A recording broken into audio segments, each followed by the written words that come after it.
안녕하세요. 자식들 결혼시키고 손주들을 보며 하루를 바쁘게 지내는 여자입니다.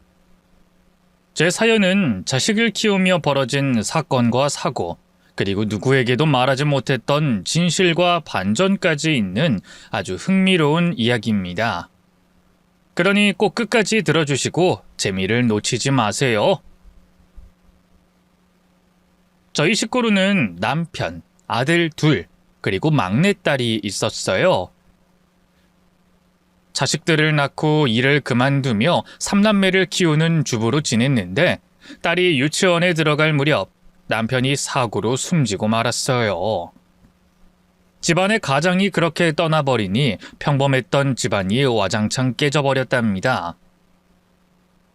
남편이 하던 사업장이 문을 닫게 됐는데 직원들 월급과 퇴직금, 그리고 거래하던 분들에게 줘야 할 돈을 다 전달하고 정리를 해서 저희 식구에게 돌아오는 돈은 하나도 없었어요.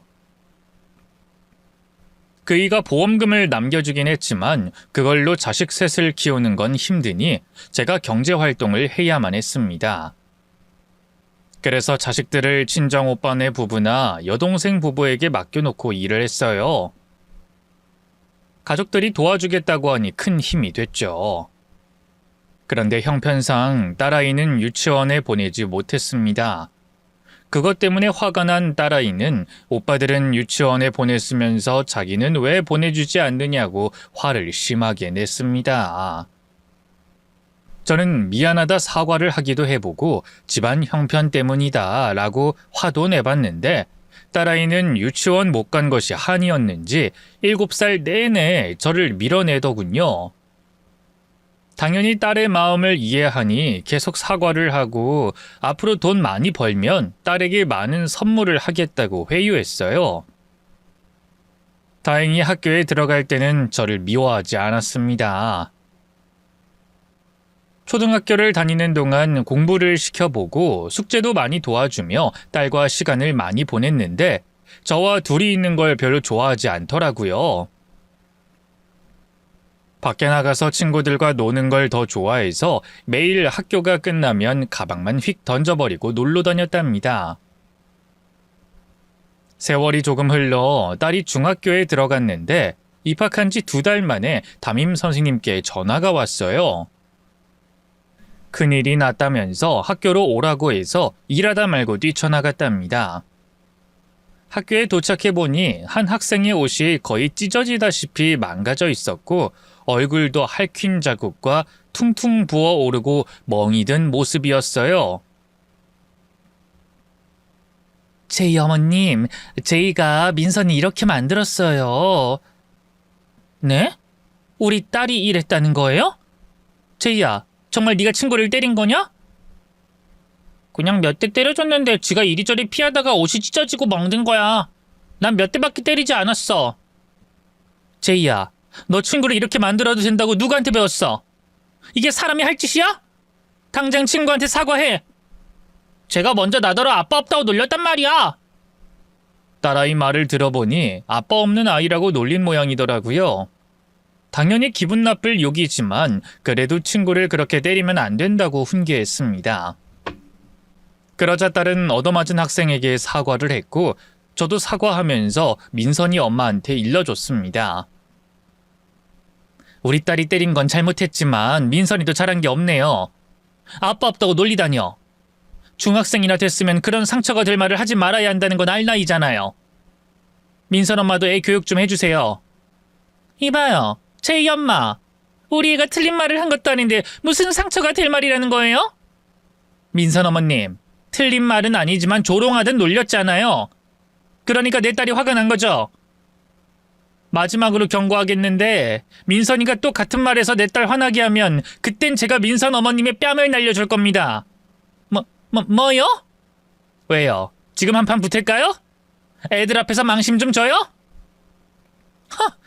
딸내미나 애미나 주먹질이 취미인가 보네. 됐어요. 다신 그런 말 하지 않도록 주의 줄게요. 진작 그러셔야지. 그럼 우리 먼저 나갑니다. 가자, 제이야.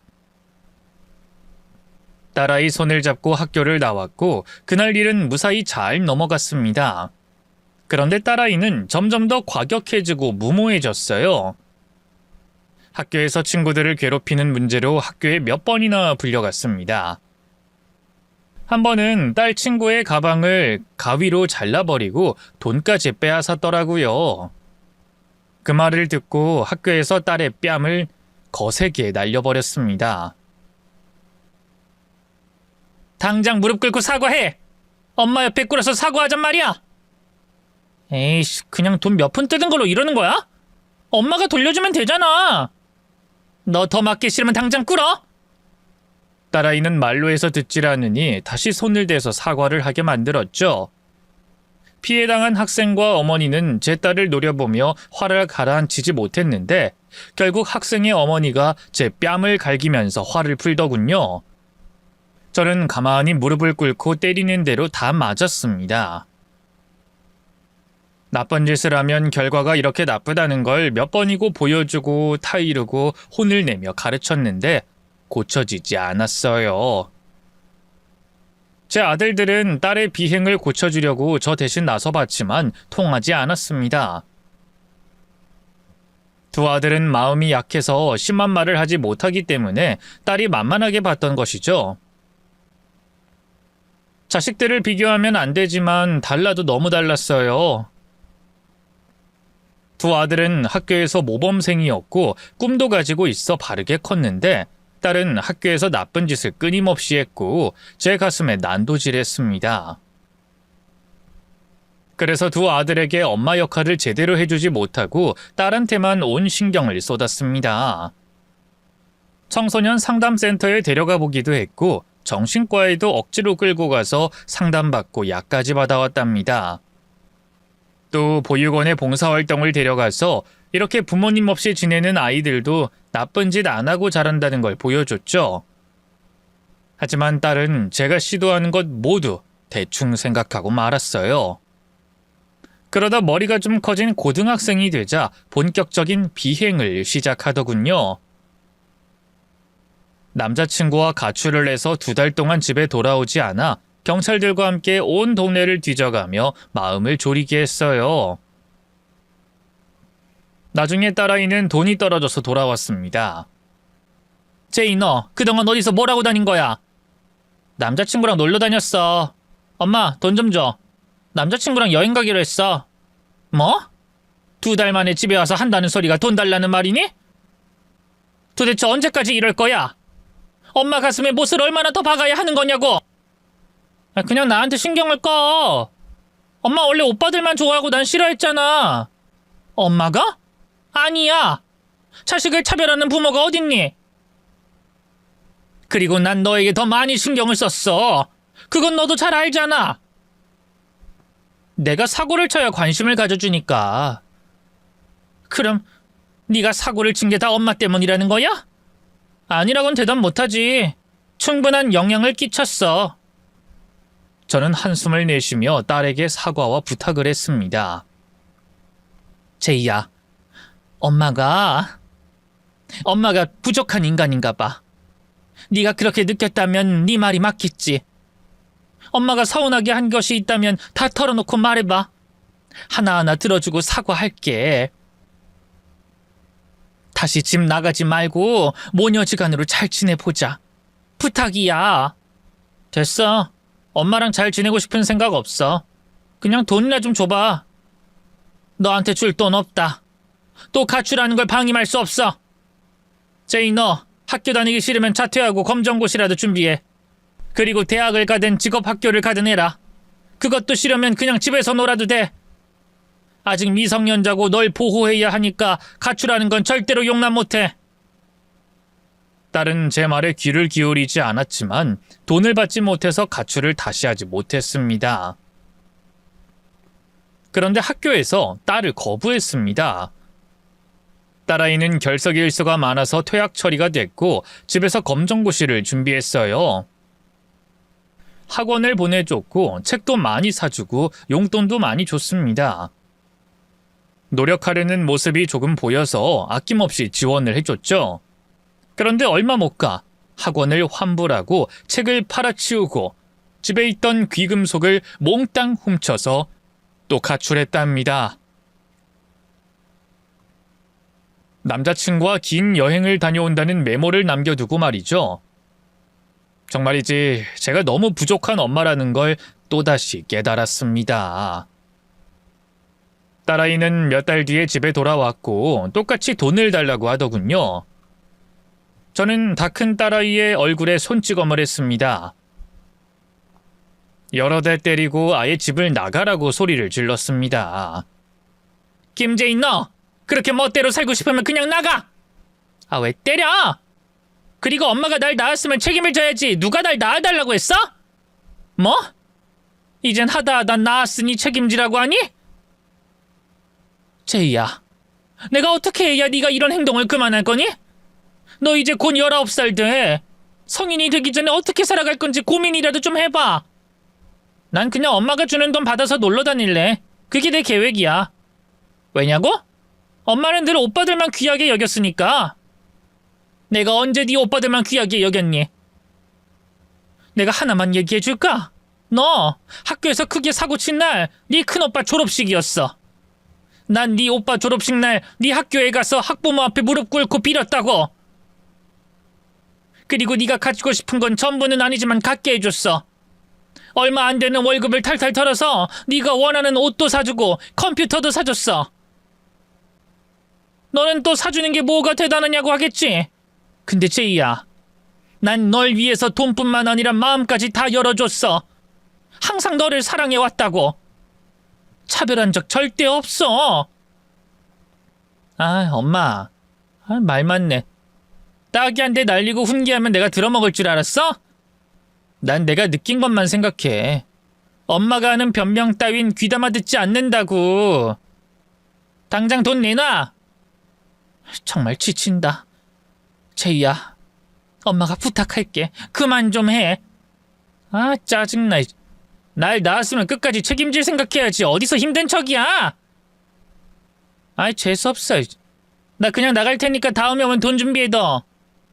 또 어딜 가겠다고? 가지마. 딸의 팔을 붙잡고 막으려고 하는데 절 밀쳐버리더군요. 바닥에 넘어졌다가 일어났더니 딸은 이미 집을 나가고 없었습니다. 한 달 뒤 돌아온 딸아이는 제 통장 카드를 훔쳐가서 돈을 빼어 원룸까지 얻었답니다. 제가 얼마나 미웠으면 그렇게까지 하나 싶어 과거 제가 어땠는지 아들들에게 물어봤습니다. 재민아, 채석아, 엄마가 제이를 차별했었니? 상처를 준 적이 많아? 무슨 소리예요 그게. 말도 안 돼요. 차별은 제이가 아니라 저희 둘이 받았다고 해야죠. 엄마는 늘 온 신경이 제이한테 있었어요. 맞아요, 엄마. 제이가 사고를 칠 때만 그런 게 아니라 항상 제이만 생각하고 계셨다고요. 그건 우리가 똑같이 느낀다고요. 내가 제이한테 잘못을 하거나 그런 건 없을까? 엄마는 항상 우리 남매를 위해 헌신하고 희생하며 지내셨어요. 근데 무슨 잘못을 하셨겠어요? 제이가 사춘기가 오래가는 거라 생각하시고 그냥 당분간 신경 쓰지 마세요. 엄마도 제이 때문에 눈물 흘린 게 하루 이틀이 아니니 이제 마음을 좀 비워봐요.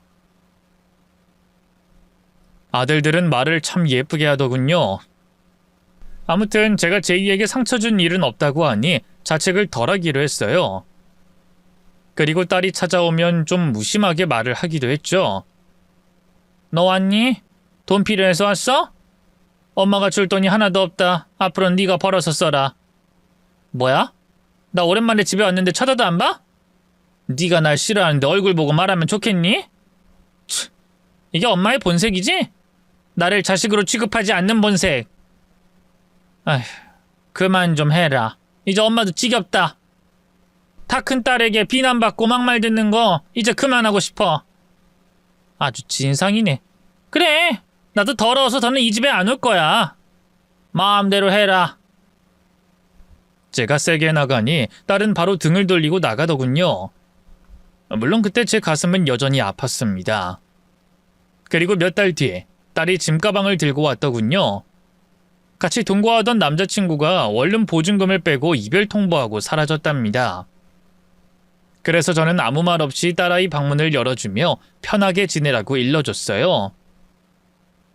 이후 미용 자격증을 따서 헤어샵에 취직해 지내는 걸 보며 그제야 마음을 놓을 수 있었습니다.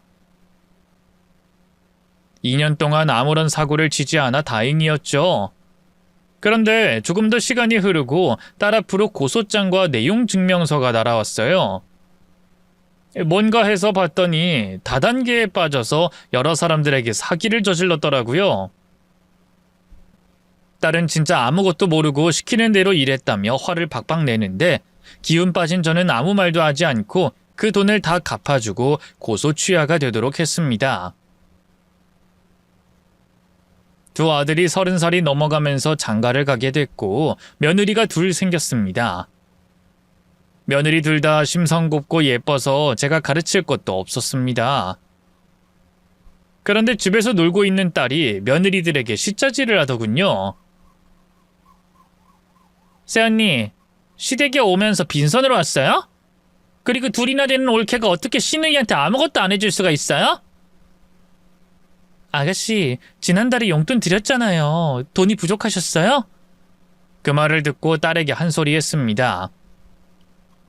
제이, 넌 이제 새언니들한테도 돈을 뜯는 거니? 도대체 왜 그러는 거야? 미용사로 다시 일할 수 있잖아. 몸 건강하고 사진 멀쩡한데 언제까지 가족들이 주는 용돈으로 살 거니? 내가 다단계하고 난 뒤로 일하는 게 무서워서 그런다고 했잖아. 그게 몇 년 전 일인데 아직도 그러냐? 그리고 다단계로 얻은 빚은 엄마가 다 갚아줬잖아. 제이야, 엄마는 지금도 식당에서 청소하고 설거지하면서 돈을 벌어. 넌 그 돈으로 생활하고 있고. 엄마 좀 그만 힘들게 하면 안 되겠니? 일자리 찾는 게 어려우면 학원이라도 다녀. 엄마가 다 지원해 줄게. 그놈의 학원 이야기 좀 그만해. 내 나이가 몇 갠데 학원을 다녀? 그리고 일 좀 쉰다고 뭐라 하지 마. 때가 되면 내가 알아서 할 거라고. 알았다. 엄마가 괜한 소리 했구나. 집에서 휴식기를 보내는 중인데 괜히 잔소리를 했어. 됐냐? 딸은 30이 다 돼가는데 철없이 저와 아들들에게 용돈을 받는 것이 모자라 며느리들에게도 돈을 받았습니다. 조금 있으면 정신을 차리겠지 하면서도 그냥 제가 끝까지 책임지고 데리고 살아야겠다는 마음을 가졌습니다. 그러던 어느 날 딸이 회가 먹고 싶다고 해서 식당에 다녀오는 길에 누군가가 저희 모녀 앞을 가로막았습니다. 안녕하세요. 나 기억해요? 누구시죠? 처음 뵙는 분 같은데. 오래돼서 기억을 못하나 보네. 나예요. 제이 친엄마. 어머, 네가 제이구나. 이쁘장하게 잘 컸네. 내가 네 친엄마다. 사실 제 딸은 남편이 바람을 피우고 상간녀가 낳은 딸이었습니다. 그때 당시 정신적으로 힘들어 이혼을 하려고 했는데 핏덩이 딸을 안고 온 남편과 헤어지지 못했죠.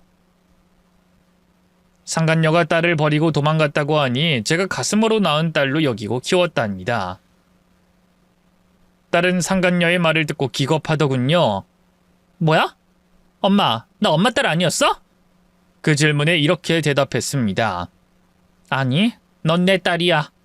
이 여잔 정신병자인가 보다. 무시하고 가자. 어허, 정신병자? 아줌마, 내가 사정이 있어서 해외에 가서 살았는데 지금은 한국에 아예 돌아왔어. 그래서 딸이랑 왕래하며 지내고 싶어 찾아왔다고. 그 더러운 입 다물지 못해? 왜 흥분을 하고 그러실까?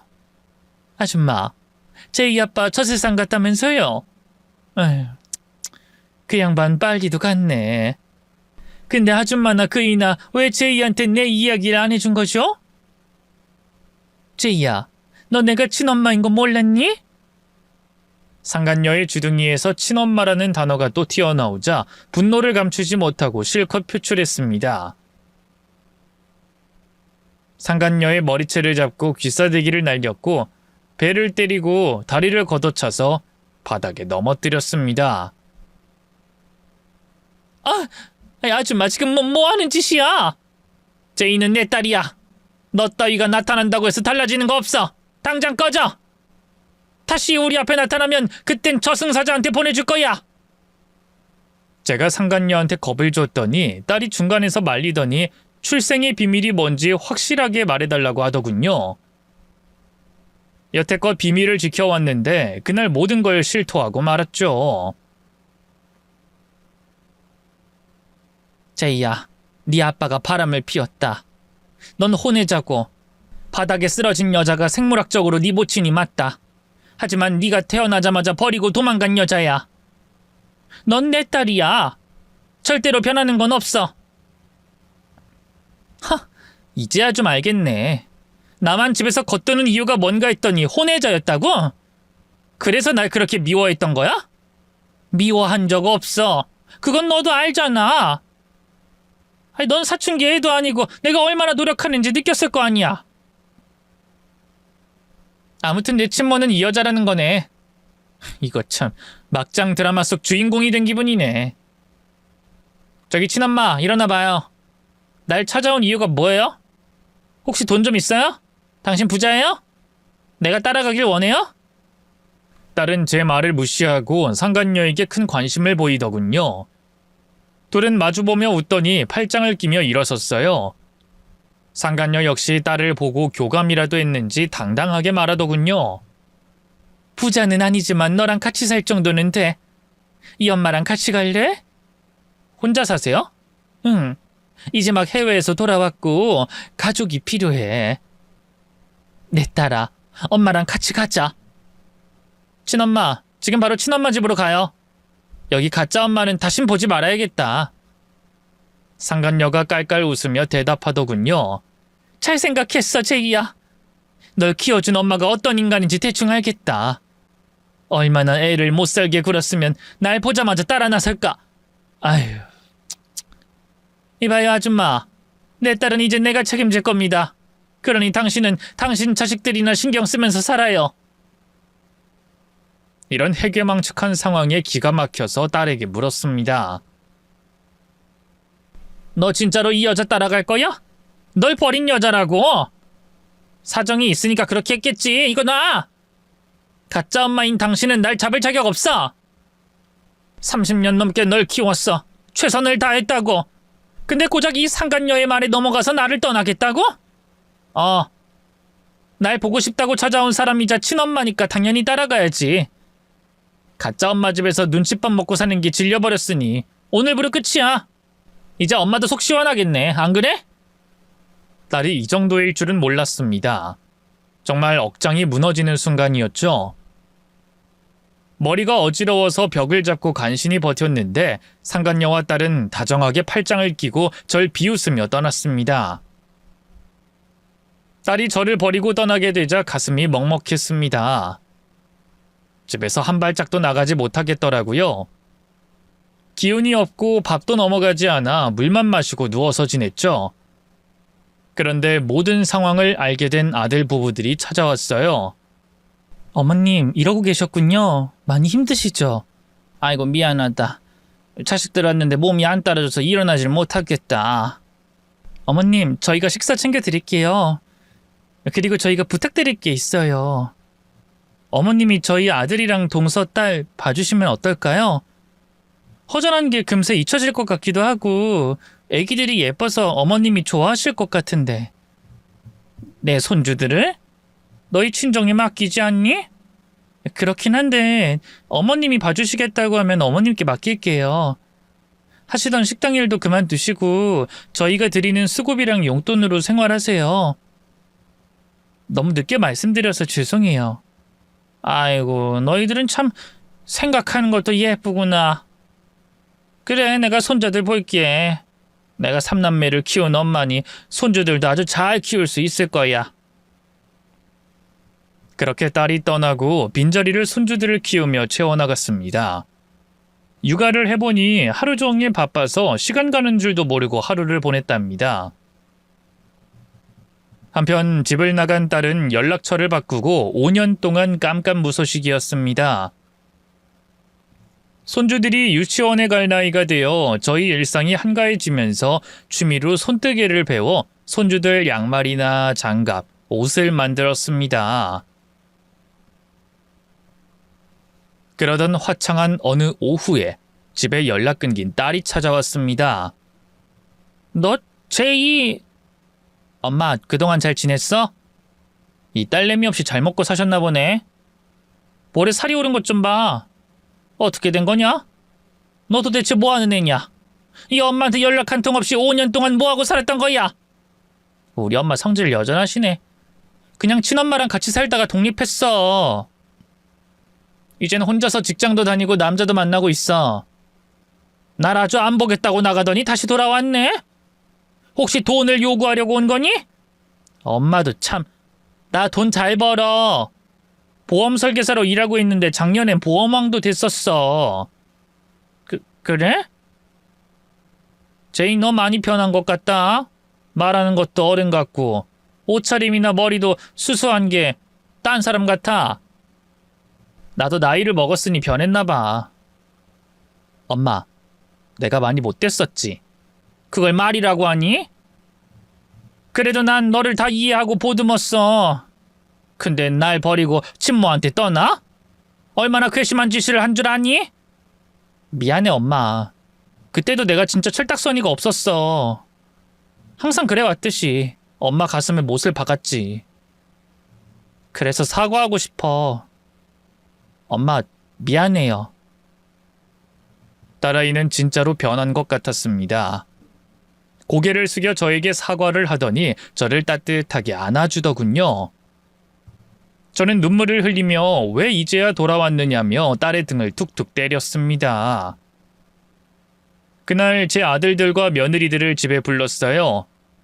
손주들도 유치원에서 돌아와 함께 있었죠. 딸이 돌아왔고 달라졌으니 다들 놀라면서도 축하해 주더군요.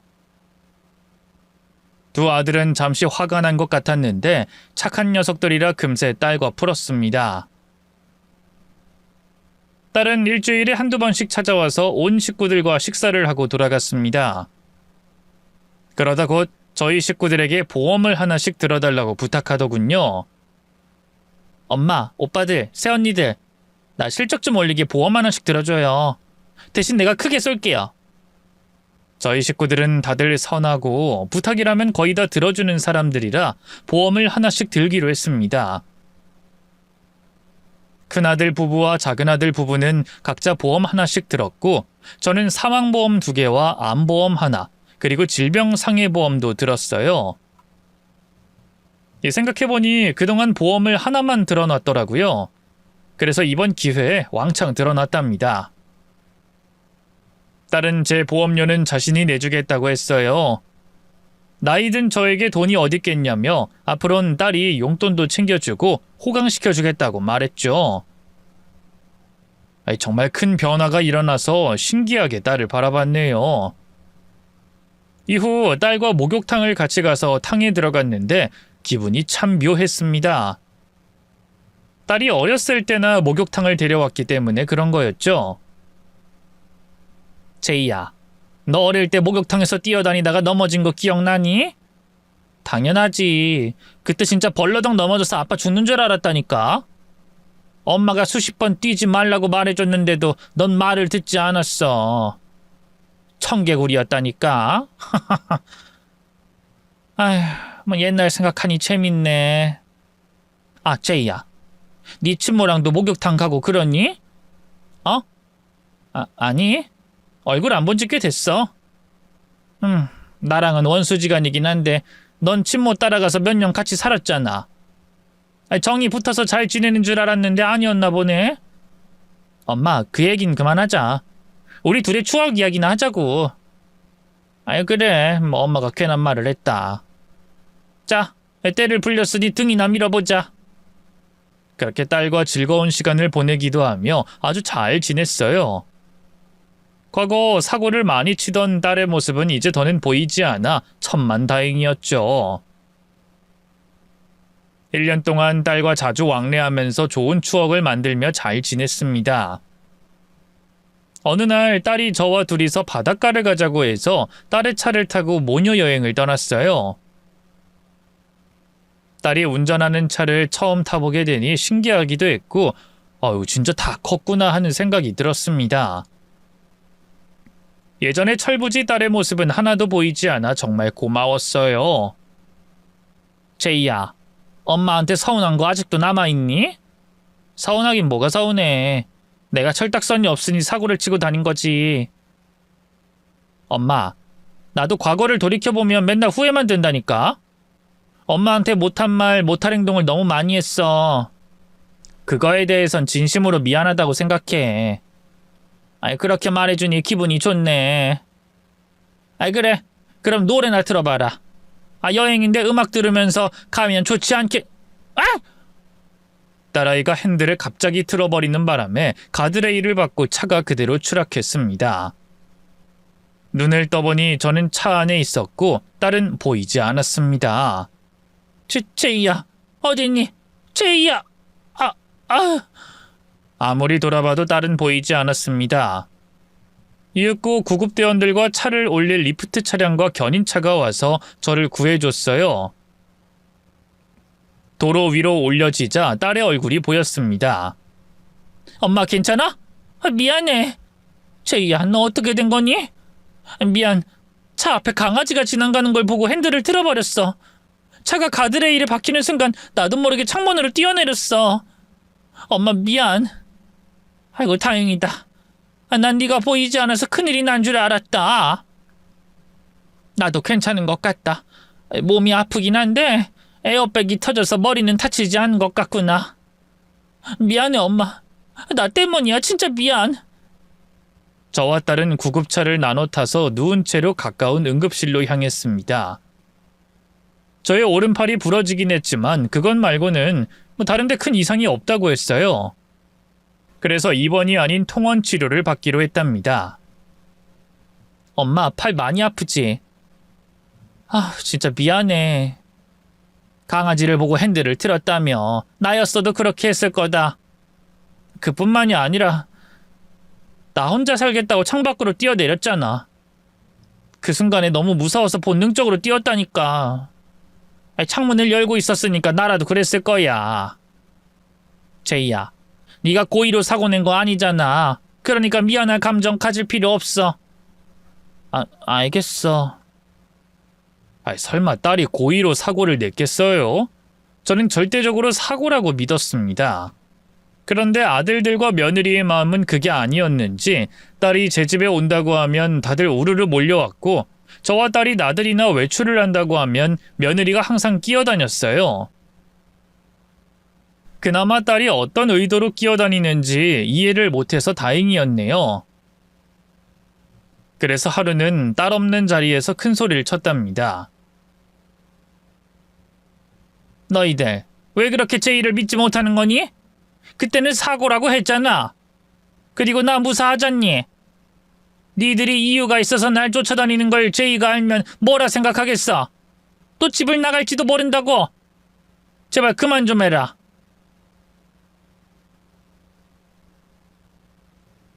어머님, 그래도 안 돼요. 혹시라는 게 있고 설마라는 게 있잖아요. 그러니 당분간은 저희가 과잉 보호를 좀 할게요. 아가씨가 불편하게 생각해도 어쩔 수 없어요. 저희는 어머님 자식들이니까요. 아이고야, 니들이 이러니 내가 너무 불편하다. 이래서 외출이나 제대로 하겠나 싶네. 특히 큰며느리가 제 딸을 많이 의심하는 눈치였습니다. 제가 100번 아니라고 해도 말을 듣지 않으니 그냥 내버려 뒀습니다. 그러던 어느 화창한 날, 초등학교에 들어간 손주와 유치원에 있는 손주를 데리러 가려는데 딸이 둘이서만 할 말이 있다며 손주들을 며느리에게 보내라고 연락이 왔어요. 그래서 대충 바쁜 일이 있다고 둘러대고 며느리들에게 직접 픽업하라고 전달했죠. 이윽고 딸 제이가 양손에 음식을 바리바리 싸들고 찾아왔습니다. 이게 다 뭐야? 제이야, 할 말이 뭐길래 이렇게 잔뜩 사왔어? 할 말 없어. 그냥 엄마 몸보신 시켜드리려고 손주들 내보내라고 한 거야. 뭐야, 그럼 이것 때문에? 아이고, 참 오래 살고 볼 일이다. 우리 딸이 이젠 엄마 몸보신 시켜준다고 혼자만 있으라고 한 거야? 아유, 참 기특하다. 엄마, 과일도 싱싱한 걸로 많이 사왔고 전복도 사왔어. 이건 나중에 손질해서 드시고 내가 만들어 온 전복죽부터 드세요. 어우 세상에나. 전복이 엄청 싱싱하네. 아이 살아서 꿈틀거리는 것 좀 봐. 좋지. 자 그럼 일단 전복죽부터 잡숴. 냉장고에 음식을 넣어두고 딸과 함께 식탁에 앉았습니다. 그리고 전복죽을 수저로 퍼서 입에 넣으려는데 전화벨 소리가 크게 울렸습니다. 아이 깜짝이야. 아휴, 우리 큰며느리네. 내가 귀한 음식 먹는 건 알고 전화를 했나? 엄마 받지 말고 드셔. 올케들이 엄마한테 엄청 집착하네. 아이 그래도 전화는 받아야지. 혹시 손주한테 무슨 일이 생겼을지도 모르니까. 통화 버튼을 누르고 며느리의 전화를 받았어요. 큰애야 무슨 일이니? 어머님 지금 아가씨랑 같이 있죠? 대답하지 마시고 듣기만 하세요? 저는 머쓱한 미소를 지으며 며느리의 말을 들었습니다. 어머님 아가씨랑 같이 떠났던 친모가 재작년에 사망했대요. 아가씨가 보험 설계사로 일하기 시작하고 1년 만에 돌아가셨대요. 어머님한텐 친모가 돌아가신 걸 말하지 않았죠. 그게 다 이유가 있어서예요. 아가씨가 해준 조개를 먹고 세상을 떠났대요. 폐류독에 중독되어 호흡곤란이 와서 그렇게 됐답니다. 경찰 조사를 받았는데 독성이 있는 해물인지 모르고 먹었다고 해서 무혐의가 나왔대요. 그리고 보험금 5억을 챙겼다고 해요. 제 남동생이 형사인 거 아시죠? 얼마 전에 저랑 길을 걷던 중에 우연히 아가씨를 발견하고 말해줬어요. 제 동생이 아가씨 친모가 사망했을 당시 현장에 나갔던 형사였거든요. 아가씨 얼굴 보자마자 기억하더라고요. 어머님, 지난번 교통사고도 사고가 아니라 고의로 낸 사건 같아요. 혼자 살겠다고 창문으로 뛰어내린 것부터가 애초에 말이 안 됐어요.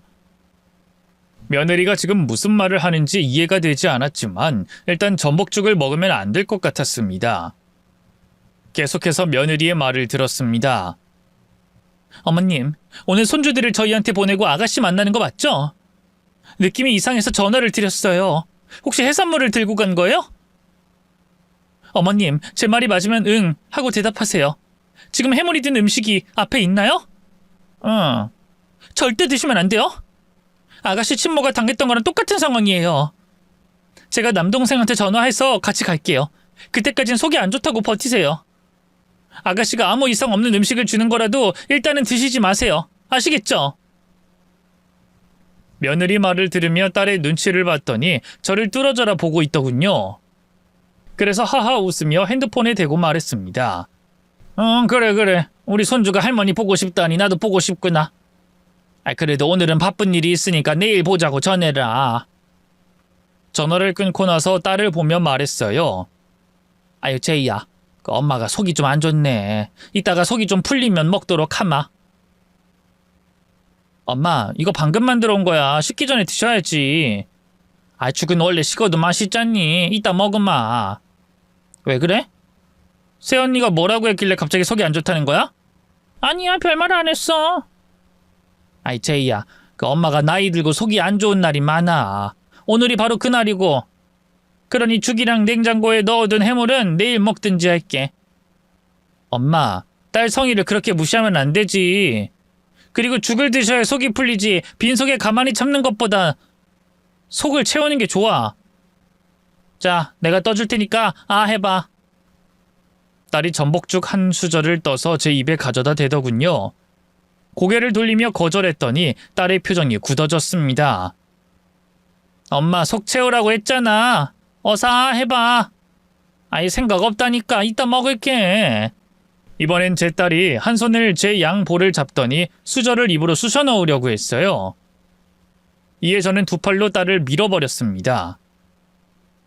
수저가 바닥에 떨어지자 딸이 잡아먹을 듯이 노려봤어요. 지금 뭐 하는 짓이야?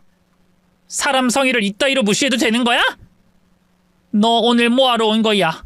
솔직하게 말해봐. 전복죽이 무슨 짓을 한 거냐고? 전복죽이 전복죽이지 무슨 짓을 했다는 거야? 네 친모가 네가 해준 요리를 먹고 사망했다면서? 넌 보험금을 받아 챙겼고 네 친모가 세상 떠난 걸 왜 말하지 않는 거냐? 뭐? 엄마 그건 어떻게 알았어? 친모가 내 음식 먹고 그렇게 됐다고 겁나서 이러는 거였어? 내가 전복죽에 독이라도 탔을까봐?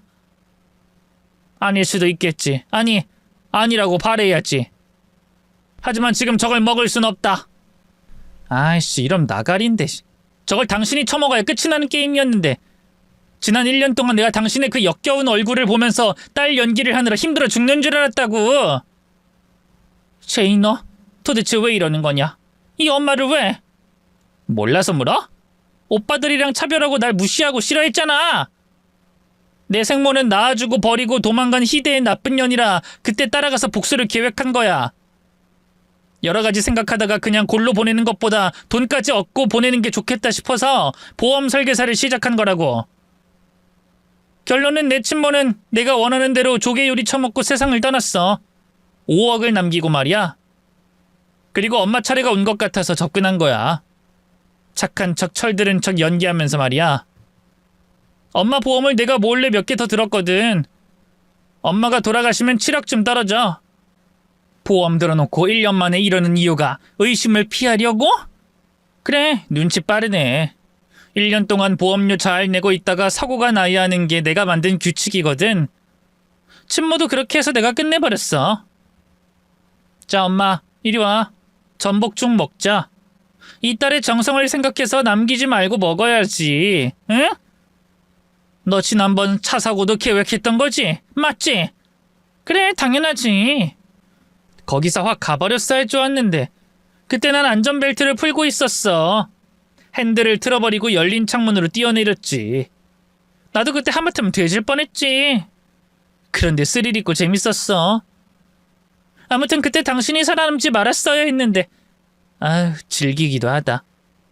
당신이 일을 2번이나 하게 만들었다고. 엄마야, 오늘은 그냥 곱게 가라. 도저히 납득이 안 돼. 피 한 방울 섞이지 않은 너를 친딸로 여기며 키웠어. 또 친모가 찾아오니까 가차없이 날 버리고 떠났어. 하지만 돌아온 너를 받아줬고. 근데 도대체 뭐가 문제인 거야? 닥쳐! 날 이렇게 만든 건 당신이야. 날 제대로 키웠으면 이렇게 되지 않았을 거라고. 도대체 얼마나 더 잘 키워야 한단 말이야? 내가 너 때문에 가슴이 썩고 문드러졌는데 얼마나 더 잘했어야 했냐고. 넌 구제불능이야. 이렇게 나오겠다니 하는 수 없군. 억지로 먹여주고 끝내줄게. 당신이 전복죽 다 처먹으면 냉장고에 싱싱한 전복 꺼내 죽을 쏠 거야. 그리고 구급차를 부르고 경찰을 부를 거야. 이게 내 각본이야. 경찰들은 또 속아 넘어갈 테니까. 어서 하던 거나 마저 하자고. 자, 시작해볼까? 주둥이 벌려! 딸은 시퍼런 눈동자로 달려들더니 제 머리채를 잡아채서 얼굴을 전복죽이 든 용기에 처박으려고 했어요. 저는 억지로 버티며 딸에게 일러줬습니다. 제이야, 이거 보이니? 나 지금 112랑 계속 통화 중이었어. 네가 한 말을 경찰이 다 듣고 있었다고. 뭐? 이런 미친 여자를 만나. 당장 안 끊어? 딸은 핸드폰을 바닥에 내리치더니 발로 밟아 부숴버렸어요. 그리고 제 멱살을 잡았습니다. 하! 이거 게임이 망하게 생겼네. 게임 주인공이 죽게 생겼으니 큰일이야. 엄마, 근데 나는 혼자 못 가겠어. 같이 갑시다. 그게 무슨 소리야?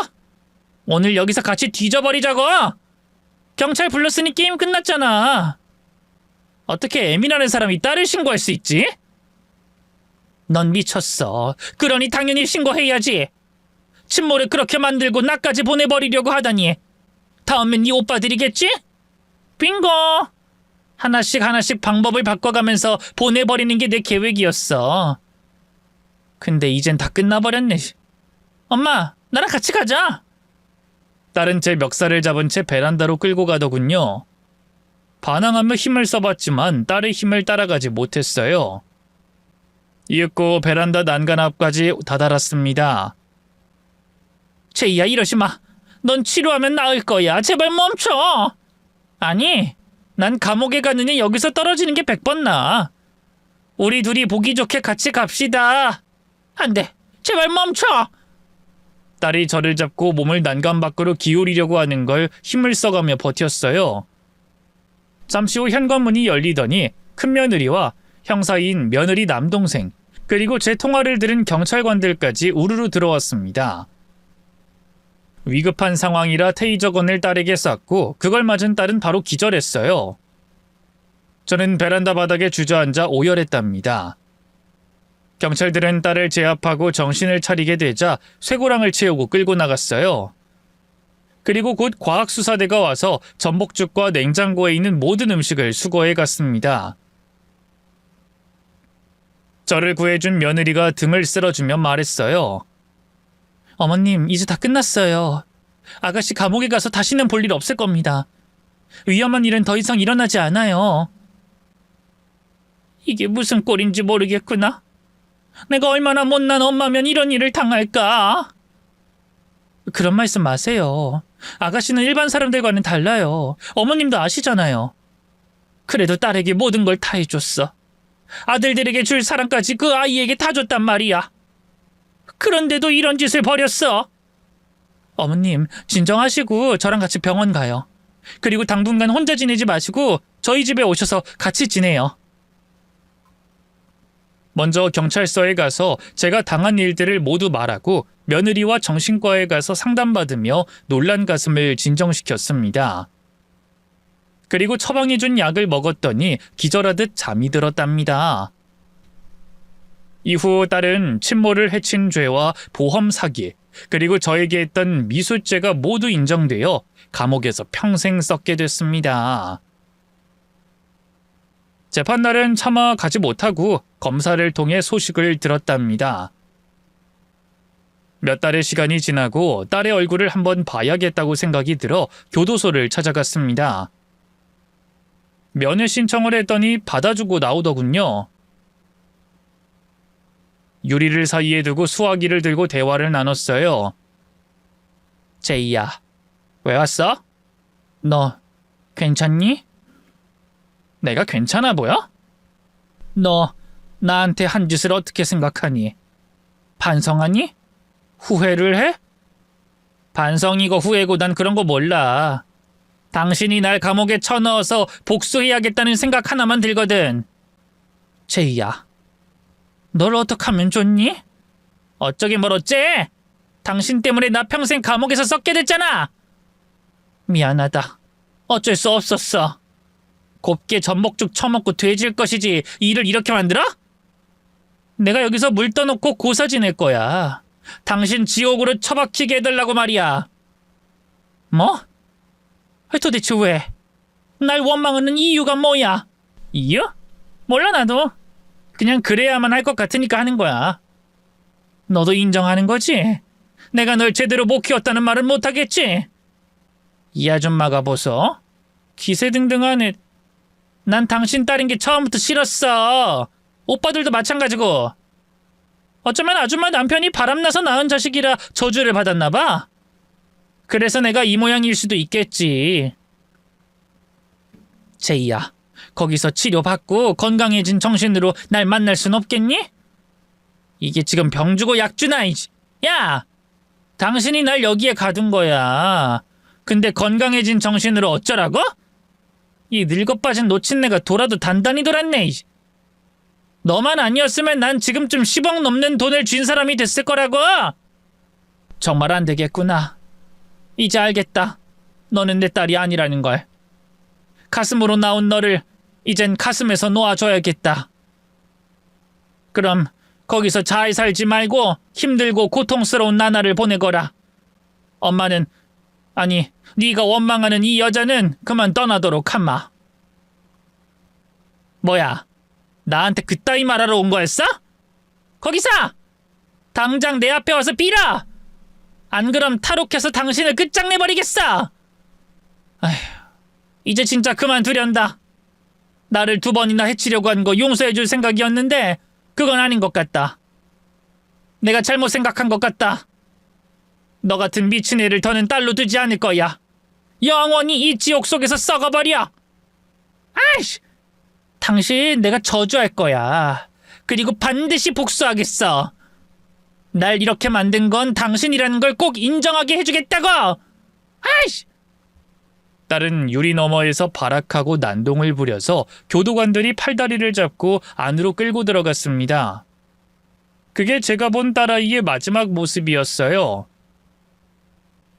집으로 돌아와 다시 손주들 육아를 하며 바쁘게 시간을 보냈어요. 딸이 생각나지 않도록 손뜨개도 하고 밖에 나가서 게이트볼도 배워서 운동을 했답니다. 그렇게 여러 날의 시간을 보내니 딸 생각이 더는 나지 않았습니다. 딸 때문에 흘린 눈물, 가슴이 찢어진 날들은 모두 묻어뒀고 지금은 평화롭고 덤덤하게 하루하루를 보내고 있습니다. 뉴스를 보면 자식이 부모에게 해서는 안 될 짓을 하고 감옥에 갔다는 걸 보면 그 부모의 마음을 충분히 알고 있어 안타깝게 생각한답니다. 지금도 자식 때문에 괴로움을 껴안고 사는 분들이 계신다면 제 사연으로 작은 위로와 치유가 되셨길 바랍니다. 그럼 여기서 제 글을 마치겠습니다. 안녕히 계세요.